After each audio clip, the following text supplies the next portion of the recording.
Cement बोझे truck धक्का बाप और पुओ मृत मां गुरुतर क्षतिपूर्ण दाबी नहीं रास्ता रोक। रंभा थाना अंतर्गत अरणपुर ग्राम निकट में सिमेंट बोझे ट्रक धक्का जड़े 9 वर्षर पुओ समेत बापा मृत्यु घटी मां गुरुतर आहत होती।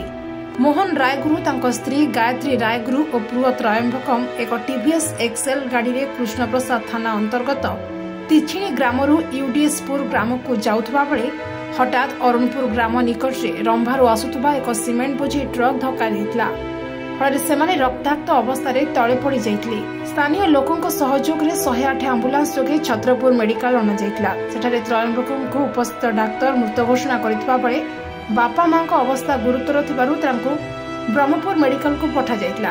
ब्रह्मपुर मेडिकल रे बापा मोहन रायगुरु को मृत्यु होइतिबा सूचना होइछि। अन्यपटे अरणपुर ग्राम स्थित अलेश्वर मंदिर छक निकट में मृतकों परिवार लोकों 30 लाख टंका क्षतिपूर्ण दाबी सहित गुरुतर मां गायत्री रायगुरु को उत्तम चिकित्सा और परिवार भरण पोषण दाबी नहीं तिछिणी ग्रामर युवक माने रास्ता रोक କରିଛନ୍ତି। घटनास्थल में हुमापांडी और रंभा पुलिस समेत गंजाम एमवीआई उपस्थित रही तदंत करुछନ୍ତି।